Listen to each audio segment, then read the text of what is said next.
చలో ప్రజాభవన్ 16/12/2025. మా గుండె ఘోష అర్థం కావట్లేదా మీకు? మా బాధ, గుండెల్లో ఉన్న బాధ అర్థం కావట్లేదా? మా మానసిక శోభ మీకు అర్థం కావట్లేదా? గొంతెత్తి అరిచిన, వేడుకున్న, ఎవరికి కొంచెం కూడా మానవత్వం అనేది లేదా మీకు?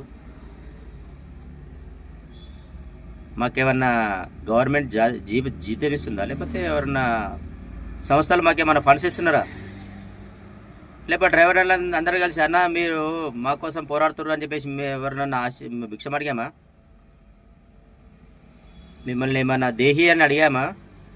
మిమ్మల్ని కోరేది ఒకటే, అన్న మీకోసం మేము పోరాడుతున్నాం, మీరు మాతో సహకరించండి. మన అందరి పోరాటం ఇది. మీరు మేము అందరం కలిసి పోరాడితేనే సాధించుకోగలం మన హక్కుల కోసము, మన డిమాండ్ల కోసము. ఎన్ని రోజులు ఈ బానిసత్వ బతుకులు? అర్థం కావట్లేదా? నిమ్మకు నీరెత్తినట్లున్నారు ఏందన్నా? చలనం లేని రాయిని గురి చూసి కొడితే 1,00,000 ఛేదిస్తుంది. ఆ పనికిరాని రాయి కన్నా అధ్వానంగా ఉన్నారన్న మీరందరూ. పౌరుషము, రోషము ఇంకేదీ లేదా? తిన్నామా, పడుకున్నామా, తెల్లారిందా, సరిపోయిందా? ఎట్లుండాలా డ్రైవర్ అన్న అంటే?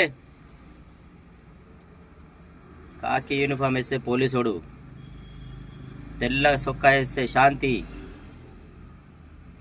ప్రతి ఒక్కరికి మనం అవసరం అన్నా. ప్రతి ఒక్కరికి మన అవసరం ఉంది. మన అవసరాలు తీర్చేటోడు ఎవడు లేడు. మన అవసరాల కోసం మనమే, మన హక్కుల కోసం మనమే పోరాడాలి. ఎవరు వస్తారో ఏదో చేస్తారని కాదు. కదలి రండి. కదిలి వస్తే పోయేదేమీ లేదు, ప్రాణాలు పోవు, సమయం వృధా తప్ప. ఆ సమయాన్ని కూడా మన హక్కుల కోసమే, టైంపాస్ కోసం రమ్మట్లేమన్నా. జై హింద్, జై డ్రైవర్ రాజ్, మీ హరికృష్ణారెడ్డి.